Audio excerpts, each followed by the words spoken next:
learn as much as you can as fast as you can and set big goals.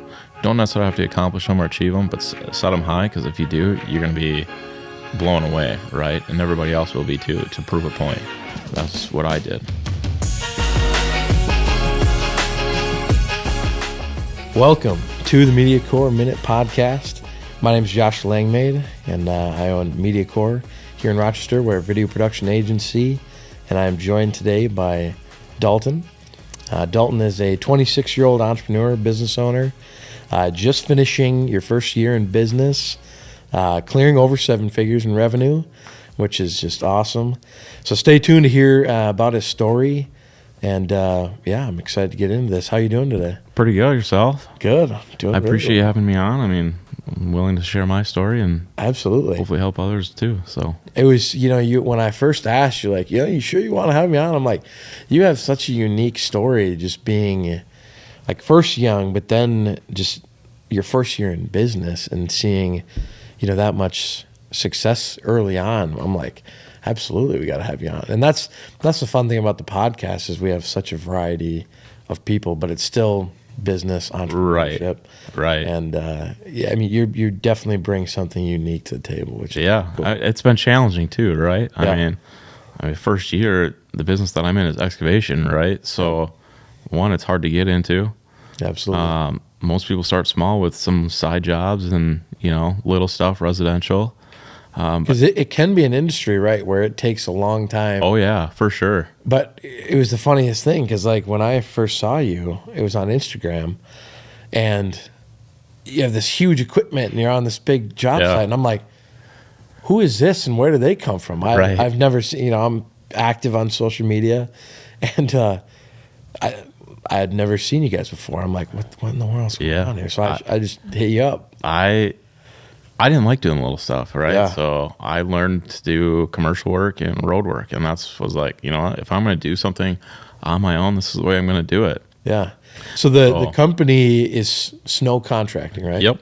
Snow Contracting. What is Snow Contracting? Snow Contracting is a excavation company. We do mass grading, underground utilities, road work, site work, land clearing. We'll do a little bit of demolition here and there if it's, looks all right. Mm-hmm. But yeah, that's kind of how I started off. And the goal was, be a small company, right? Yep. Because there is a lot of challenges come with growing, and that's what we wanted to be. My goal was $1 million. Everybody thought we were crazy for doing that. First year, $1 million. Yeah. $1 million. Yeah. That was my goal. And I think it was in the first couple of months. I think we just crushed it. Yep. Was it kind of like you started, did you just get like a decent sized job, do really well, and then it kind of just pretty much that's how it was. I mean, at the beginning of the year, I bid, I think, a small water tower project over in St. Charles. It was $100,000. No big deal, right? No big deal.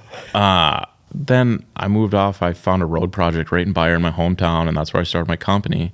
And, engineers, they get a little nervous, the first year company, not having equipment, not doing whatever. Yep. But they let me do it, and it worked out great. We finished it 2 months ahead of schedule with the guys that I had, and it was only up from there. I just kept bidding and bidding and bidding, and that's awesome. We got more work, and more guys came through, more equipment, bigger equipment.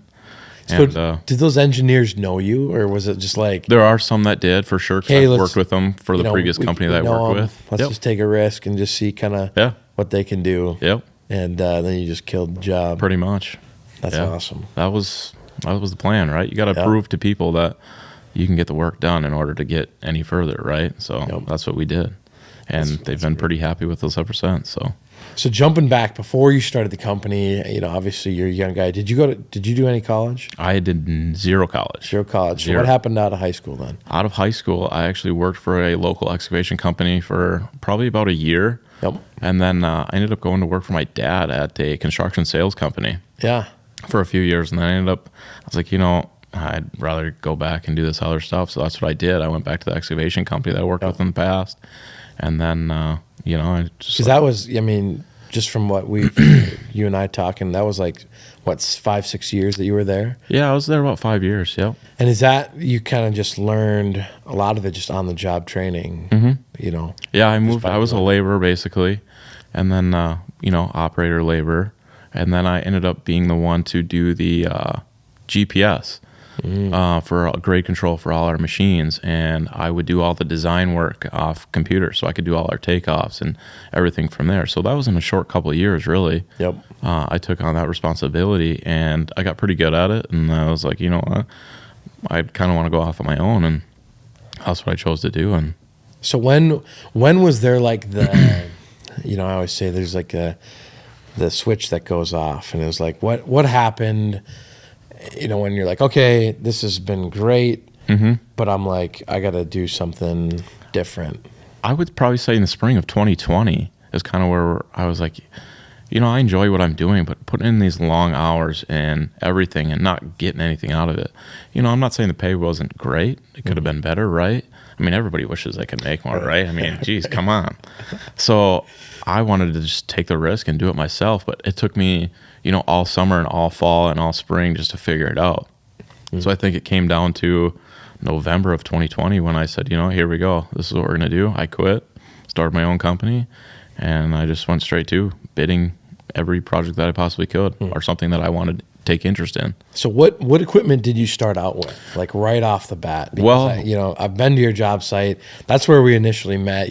We're chatting. And you're like, when I was like, hey, we should meet, you're like, yeah, absolutely.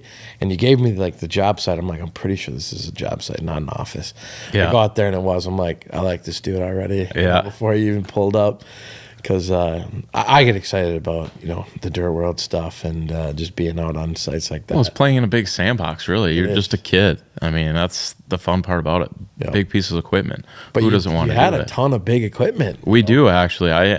My goal, I guess I shouldn't say goal, but I was going to rent, basically, for the first year. So right at the beginning, you were I'm going to get a job. Equipment is expensive, right?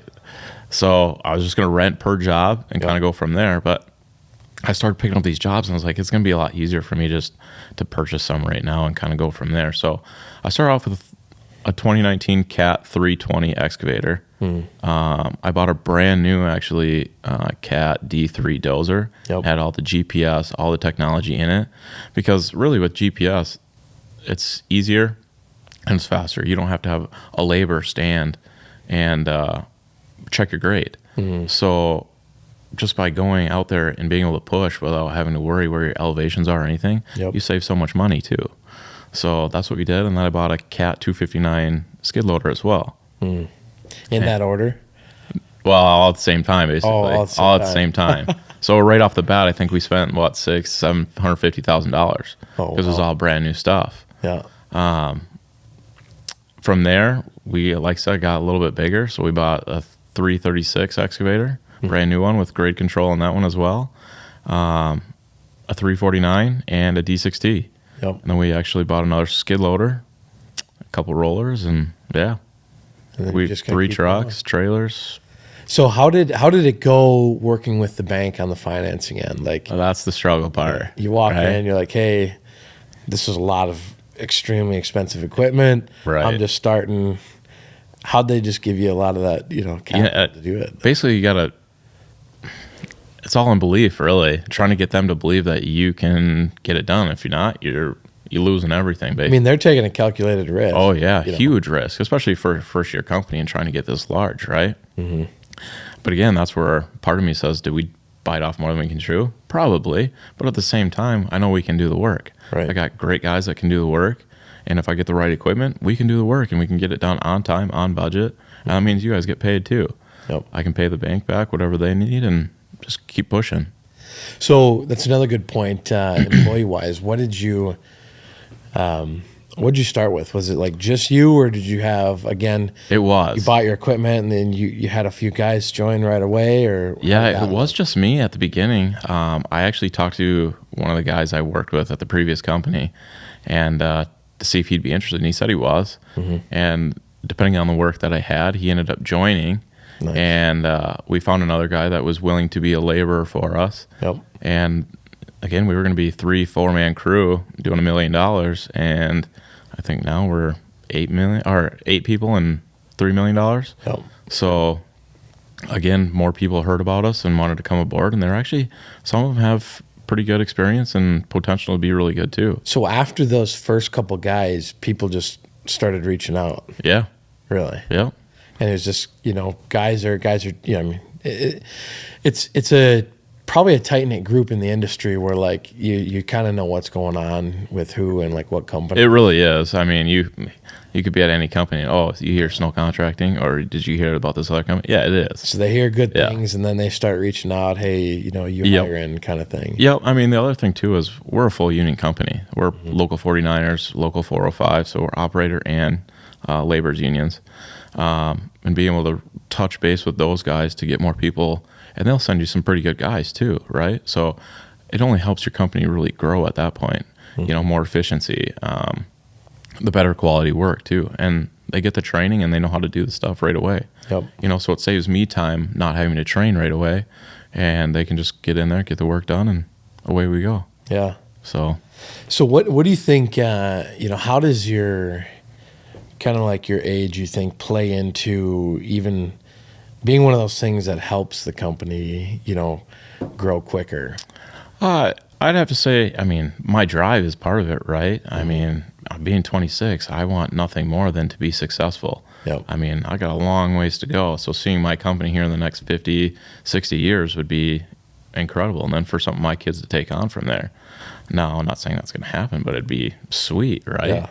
That's everything to me. But I also don't want to fail, because then what happens? I lose it all. And then I feel bad for all the guys that I have. They're out of jobs, right? I was talking to somebody else about that too. It's like when you get employees, you have that, due diligence and responsibility of someone else's livelihood and that you're like taking care of. And that's right. It's additional pressure, but it's like, it's also a driving force too that keeps Correct. going. I mean, like you said, I got 8 other guys. So that's 8 other families that I have to feed, whether it's 1 or 4 or 5 or 6. I mean, there's that many more people I have to take care of, right? So making sure I have the work to keep them going is really what needs to be done. Yep. So, you do have a wife and kids, right? Yep. I got a wife and two little girls. Right on. And they come out on the job site? My 2-year-old for sure. She loves it.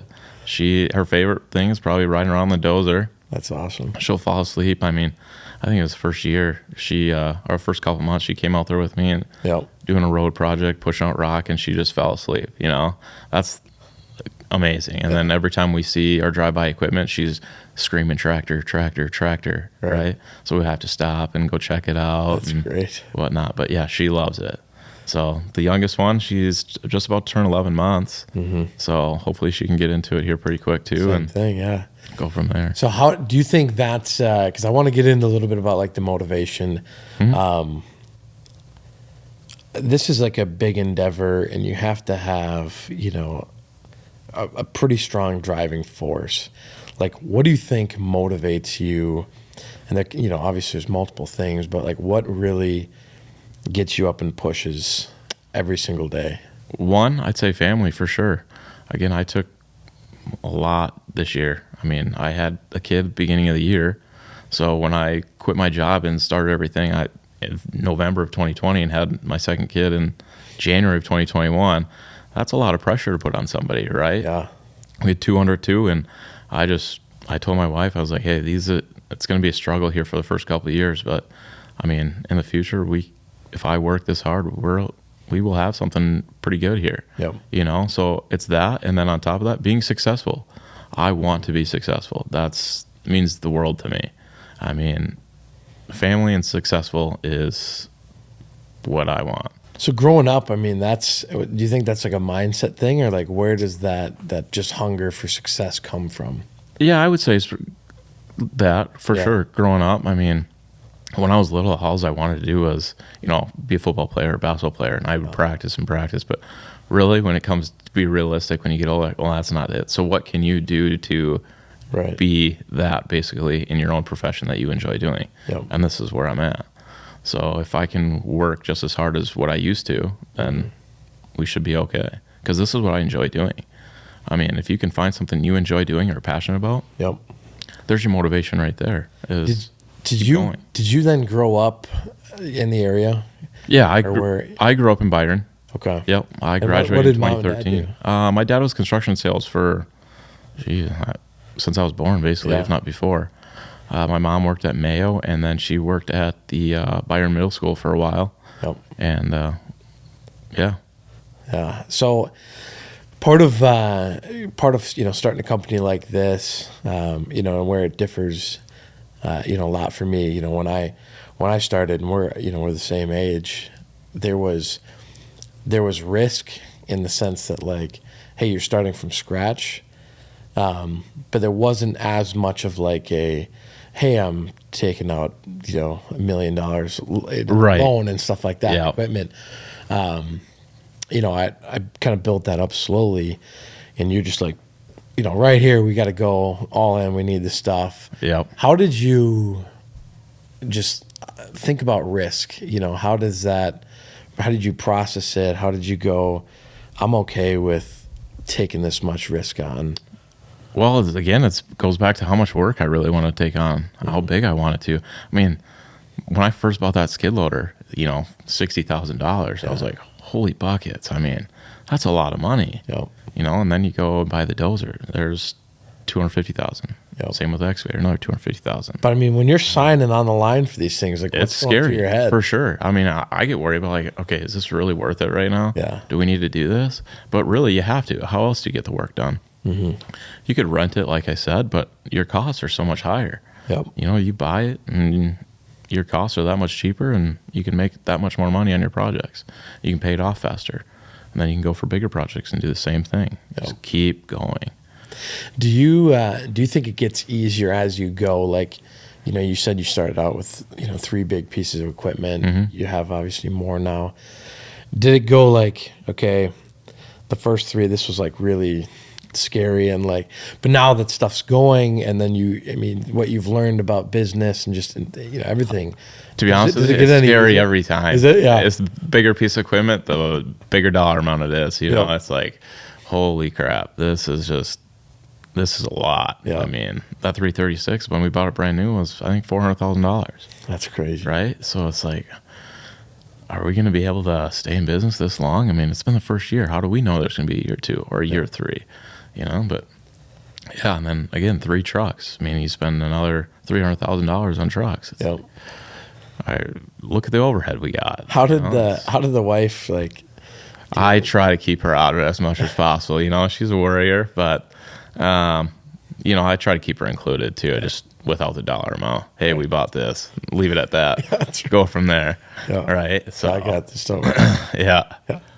That's awesome. Because obviously risk is. I keep hearing like the entrepreneur versus like I think it's intrapreneur. Yeah. And I could be totally wrong here, but like I thought the intrapreneur does kind of the same thing, but it's inside of a company that's already like started. Right. So there's like the less, risk, but like you still, build it, and you still, do all this stuff. Similar, but like you don't take that initial risk on whatever. And there's really something to be said about just fully jumping off the deep end and going, right. I got to do this both feet in, and there's no other way. Yeah, that's basically how it was. I jumped right into it and went. I don't know everything of what I'm doing in my industry for sure, right? So again, 26, I learned stuff every day. Every day. Building a company to the size that we are, never ran a company before, so I'm learning every day again. Just based off of that, plus being out in the field and help my guys, still learning. What has been some of like the, because obviously there's struggles, and I want to kind of touch on that. It's like where, just in business in general, like yes, you had done the excavation work and the construction and stuff like that, but you probably hadn't done all the business stuff. Oh no. So like where has the struggles come in just over this entire year, and then how have you overcome that stuff? I got some pretty good mentors, I'd have to say. Again, YouTube University is the college that I took, right? So it helps out. But again, mentors too. I got a good accounting department that helps me out with making sure this is where we need to be at. This is what we have. Surrounding yourself with other good people too, right? Yep. So I got some family friends that actually own their own companies as well. Okay. And they're very, very successful. So being able to learn from them on how to do some of the stuff, not necessarily in my industry, Right. but just running a company in Just general. advice on different things. I mean, that's what I needed. I mean, again, it goes back to leadership too. I've never ran a company, so how do I manage this? How can I be a good leader to help my guys achieve the goals that we want to and bring more people in? How do we get more people to come in that want to enjoy it just as much as I do? All the guys I have right now, when I hired them, I said, this isn't just my company, it's your company too. It might have my name on here, but you guys get the work done for me. I just get you the work. I provide whatever I can for you to get the work done. And that's kind of how we went about it. And like I said, more people came through and enjoy it. Yep. And I don't have one guy that has anything bad to say about it, for sure. It's exciting when your employees get to make it their own. Yeah. And that also has like the element of like them taking pride in their work. Correct. And just doing a better job in general, because you're giving them that opportunity, to kind of prove themselves and like, hey, like now you're doing it. Correct. And you can keep. And like I told them too is, going back to your company, my company, and all that stuff. Yep. I mean, if you make a mistake, that just doesn't affect myself. It affects you too, right? If you make a mistake, I'm fine with it, because at least you learn for it next time. You might spend money now, but in the future, now we know, and we can only build off of that. And there's a lot of those. There is. It is. The beginning. I mean, I've made plenty of them. Yeah. I mean, you have to make mistakes in order to learn. You don't know everything. You can't be perfect. So everybody's doing really good this year. Let's just put it that way. Yeah. And I know next year could be a great year too. So how many? And you have 8 guys right now. 8 guys. What do you want to get to by the end of next year? End of next year, I'd like to double it for sure. I mean, that's the goal. Yeah. Ultimately, it'll probably be 10, 12 total. Yep. But that's where we're at. I mean, I set goals for next year. I always set high goals because, you might not get them, but you have to set high goals in order to achieve anything. So if like next year, my goal is 7 million. That's 2.5 times larger than what we did this year. Yep. So, how do you do your goal setting? Because I think part of business in general, and like owning a business or running it, or running your department or whatever it is people don't always think big enough. So then you don't set your goals high enough. But you can also do that too far and be unrealistic. Oh yeah. Especially if you don't have like a plan in place Right. that you can execute. So how do you? I kinda set take 2 on your different goal things. setting? My goal, obviously, I got my highest goals and I got my plan for next year. So 3 million this year, great. But if, say, I don't hire any more people, $5 million is probably where we're going to be at. I had almost $1.5 to $2 million rated the last 3 or 4 months of the year. Well, that's a big number. So if I just even it out throughout the whole year, I think $5 million is kind of where we're going to be at. But if I really want to push my guys or get a few more, then 7 million is where I want to be. Right. And it's not necessarily the dollar amount I always look at. It's Right. just the projects. I can go for bigger projects. I like working on bigger projects. And that comes with a bigger dollar amount. But that also comes with a bigger cost too, Yeah, right? more crew, more equipment. So resources. that's what you go back to the bank part, Right. Okay, yeah, I just picked up this Hey. job, I'm going to need more money. I'm going to need this equipment, here we are. So, and this is my expected profit, right? So, and the business that I'm in, profit margins, they're tight. Yeah. They always have been and always probably will be, but How's that like process go? I mean, do people, like, do companies just like send out, bids or RFPs or something like that, and people throw their hat into the and pretty much. I mean, they got some our bidding softwares out there too. Like the Quest is a good one. They have all of like public work, so your state jobs, county, city, stuff like that. How much goes into like relationships though? Give or take. I mean, it is because it's still a dollar amount and it's still a budget that they're trying to stay within, and correct. For sure. So it's like, hey, that more plays with the general contractors than it does with like city and county projects, Oh yeah. The general contractors, I don't want to say it, but they have favorites. I mean, they do, right? So if I'm a little bit lower or a little bit higher, they're going to take who they like more sometimes. It all depends on the price, right? So if I'm a new company, and that's what I struggled with too this year, is being a new company and going for the projects that I did, they didn't want to take the risk. Right. And now I'm trying to prove that a little bit by going back to them and saying, hey, these are the projects I did. So hopefully next year it kind of plays in my favor a little bit, that if I'm low, then just take the risk and try to give it, let me do it. If I fail, it's on me, right? So I know I ran into that once this year on a subdivision project, and I think they didn't like it because I was a little too low. Yep. But they got to remember, I'm a first-year company. I don't have the overhead that some of these companies charge. If I know I'm making a profit, or if I come out negative, that's my problem. So just let me do it, right? So I got to learn, and sometimes it's losing money is the hardest way. Yeah. So it's an interesting concept though, like coming in too low to where it's like, we don't think you can handle it because it's too low. I remember, because like as you build a company, your prices go up, your overhead goes up, your equipment gets more expensive. Yeah. You get better and better at it, and everything just grows. So like your prices typically go up. And I remember being a year or two into doing MediaCore here in video, and it was like the first project where I bid and I came in too low than like what they felt comfortable doing. I'm like, what? Like too low? That's new. And you normally don't have people that'll say that, right? Right. Well, we're just gonna take him. Yeah.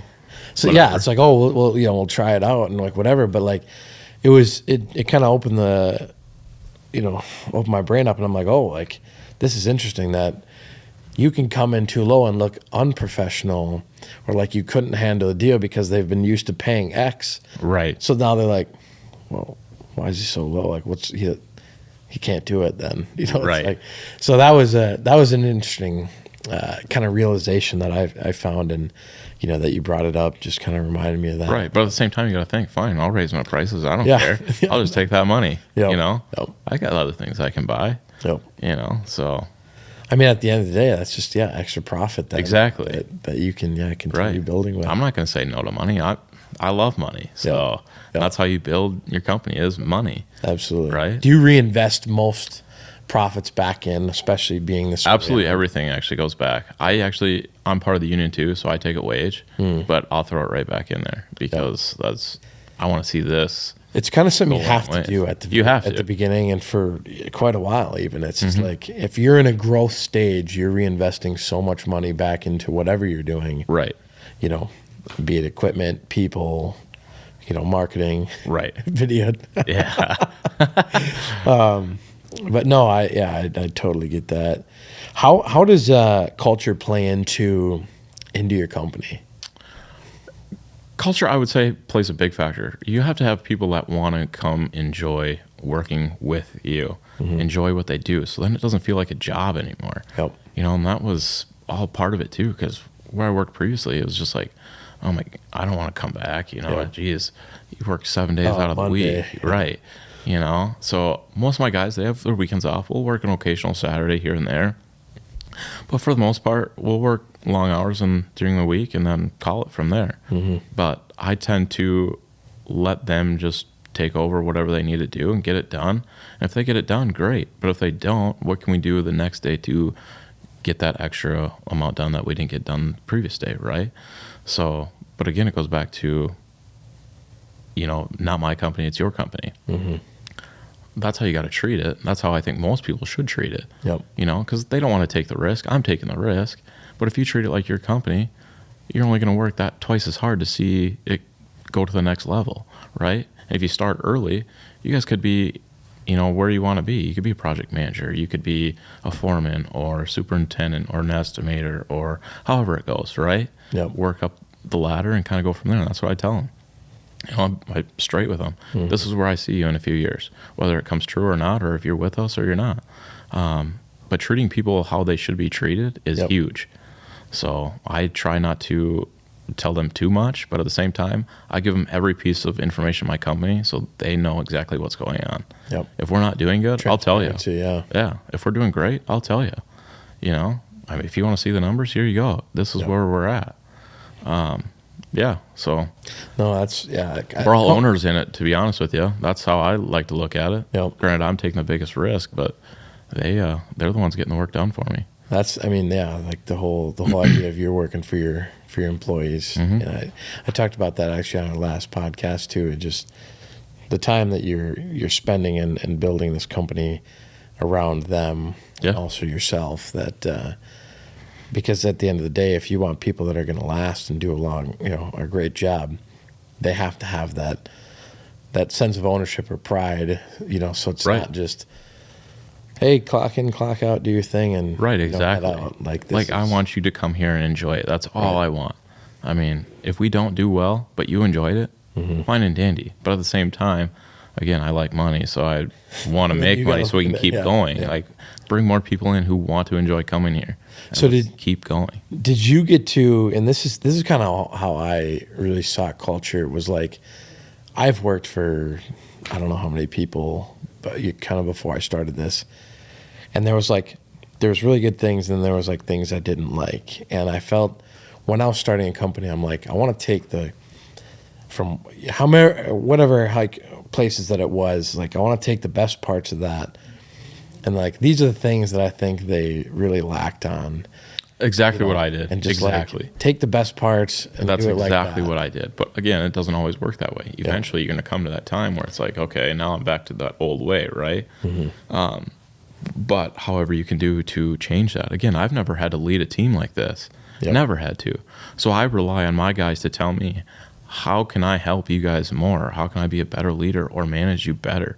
Because I don't want you guys to regret coming to snow contracting, right? I want you to come in here and build it with me. That's the whole thing.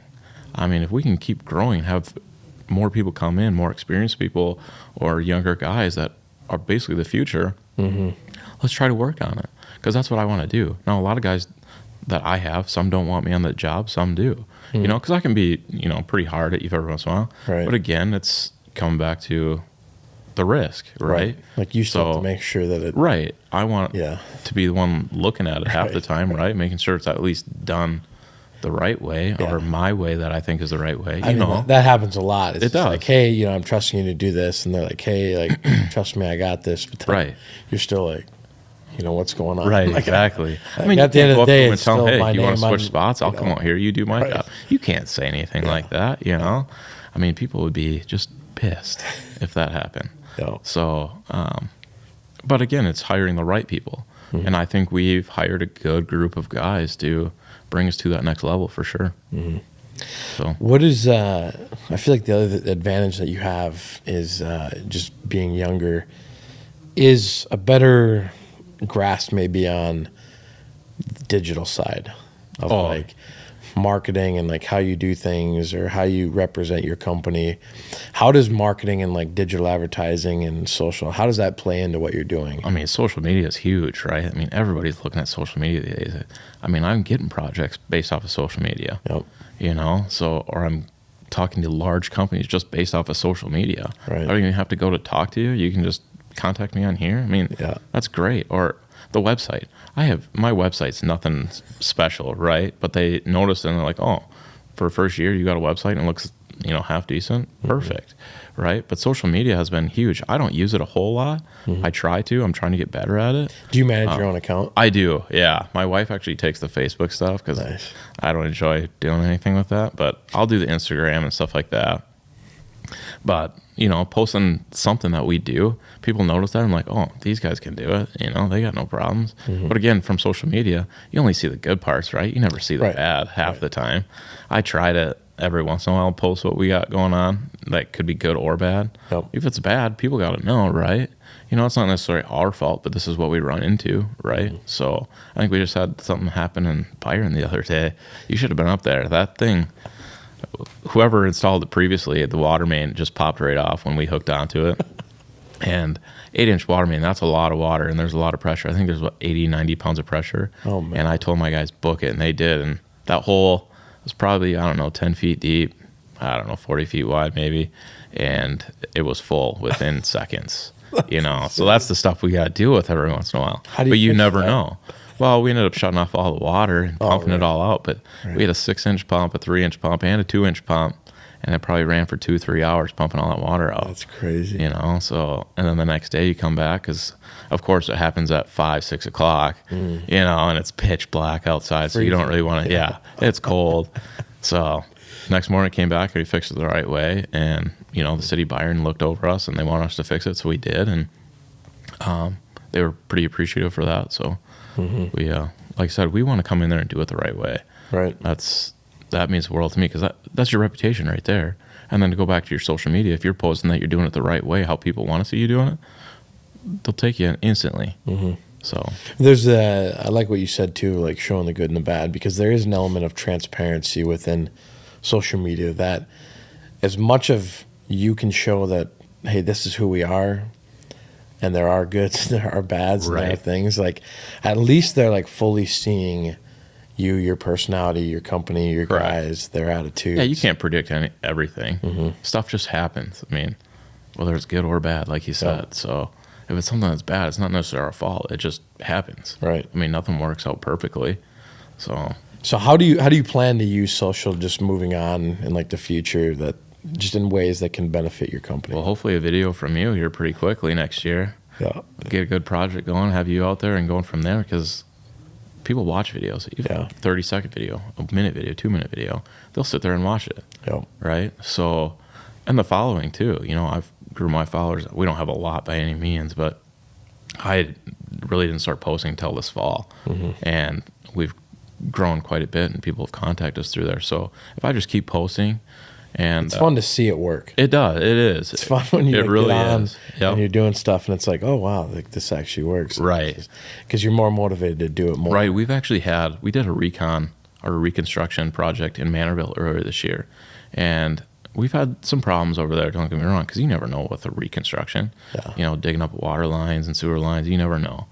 So, but the neighborhood that we were in, they were actually pretty appreciative. They even went on our Facebook and commented that it's a great company to work with. Wow. On most reconstruction projects, you're not really allowed in your driveway whatsoever, because you got trenches running through the road, everything.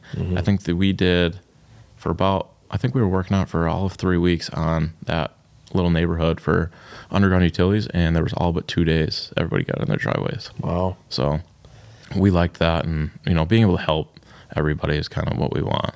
So it's little things that build up to a good reputation. Correct. Yep. No, that's really cool. Yeah, the video thing, I just to your point on that, like we get excited with things like that, because especially early on, if established companies that have been around for a long time, it might be different how they get their work, because it's again based off name, reputation, relationships, past experience, things like that. But like to see, a project get done video wise and really show what you're capable of, who you guys are, and then to see like that get put to work. Oh, yeah. That's fun for me, because again, we try to like work with people long term, and it's like, okay, sweet. Now I know a ton about Dalton, his company, right, and we can help in different strategic ways, using the tools that we have. Well, and just for me, I can put the video on my website. A lot of these larger companies take a look at your website right away to see what work you actually can do. Right. So by having a video out there for every project that we do, or even the larger ones, they're like, okay, we're capable, or they are capable of doing a project of this size or up to this size. Yep. So there's an element too that's like, video can make you look, a certain way, and like we try to keep that true to who you are, but also like, video is going to make you look like a company that's doing 100 million. Correct. And it's just like, well, right. That's all. You go on the website, right, you look at both, you're like, okay, like, this $100 million company or plus, they did a company story video, but like the quality and the size, it looks similar to this one. Yeah. That to me, that's crazy. Yeah, it is. We can show that stuff. But no, I like that you're using social, and that's even how I came across your page, because that's one of the things that we do. I'm like, how can we stay up on what's going on, right? New companies, things like that, and social media is such a great way to do that, because everybody's on it. Right. And, early on, there's a lot of education that we had to do, because companies were like, people aren't on it, or the business owners aren't on it, and like Right. you'd be surprised how many really established companies and owners are on it 3 Right. a.m. in the morning, just scrolling in their bed. Right. And it's like, you don't think that. Well, right, exactly. That's me, right? Yeah. I mean, again, the first year, you have to do it. You're going to be up 24/7. I mean, grinding it out, figuring everything out. It's a hustle. I mean, Yep. you got to keep going. How can I keep going? What do I need to do next to keep going? I mean, that's all it is. It's keep pushing, keep going, and sky's the limit from there, right? Yep. Like you said, $100 million. That would be, that's a huge goal of ours, right? Yeah. Hopefully in a few years we can get there. That 10-year plan and $100 million. Love to do it. That's might be a stretch, but again, I've set high goals before and we've achieved them, right? So we'll just have to see how it goes. Yeah. Where, just speaking on like the future, where is, Snow Contracting going? Just even like in the next 2-3 years, it's hard to say 10 years being a year in or whatever, but Yeah. are there specific goals that you want to hit, or jobs that you want to be doing more of, or Yeah. Like I said, areas that you want to be in? again, next year, 7 million, right? That's the goal with, 12 people. Will we get it? We'll have to see. Right now, crossing our fingers and hopefully that happens. Yeah. But with that, puts a lot of strain on guys too. I mean, this year put a lot of strain on us too. I'm tired.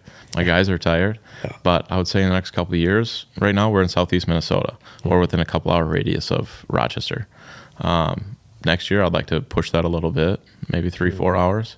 And then 5 year, I'd say Midwest, to be honest with you. Yep.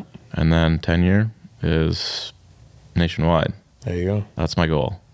Is it an industry where like you can really go nationwide? Oh, yeah. Even if you were still based in the Midwest, can you be going out to? Yeah, for sure. I want to get those bigger highway projects. Yeah. That's what I like doing. Bridge projects. Never done them, but I'm willing to try. I've got guys interested in doing it, but I can't afford it right now because bridges, I mean, those are huge. Yeah. But they're pretty interesting how they get put together. I mean, all three guys is all it really takes to do a bridge.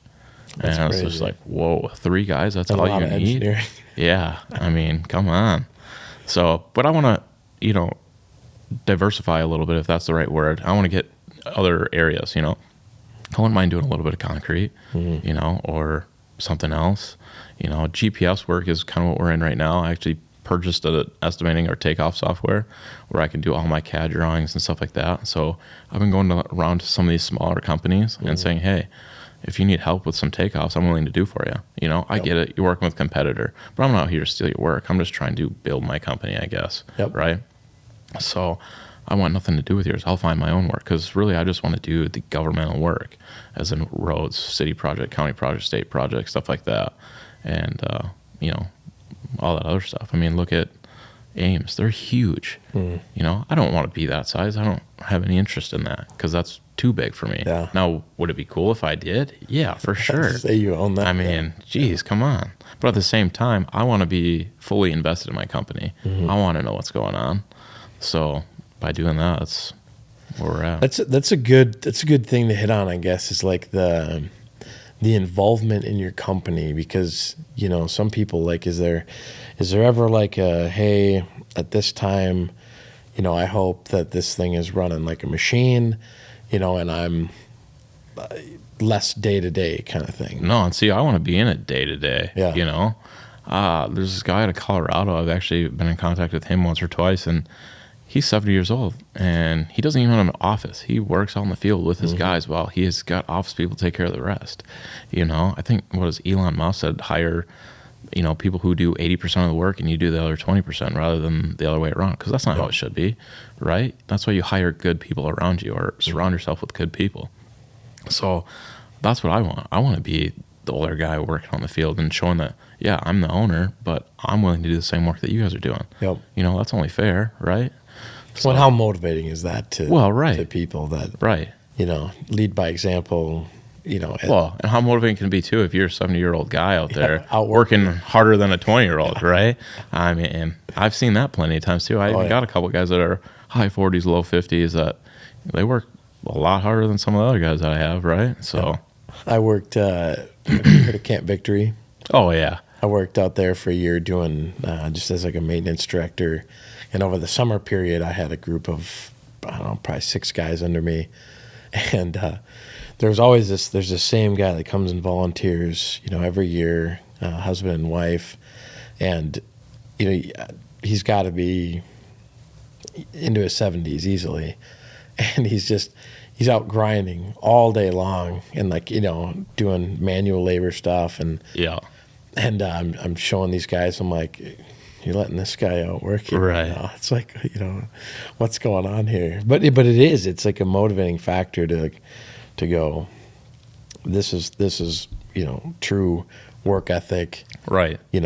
and Right. the whole lead by example is like, But again, and look at the generation we're in too. We got a lot of young guys that don't want to do the hard work anymore. Right. They expect just to be in a piece of equipment or doing whatever and calling it good. Mm-hmm. Well, it doesn't work that way. It doesn't. You got to know how to do the stuff in the trench or Yep. do the dirty work first, and then you move up from there. and you appreciate it more. Correct, when for sure. When you get to move up, Yeah. instead of just, hey, we're going to stick you here, Yep. or hey, you moved up and you've done really well, and now you get to be here. Right. You appreciate it and you understand and know it. But Correct. Yeah.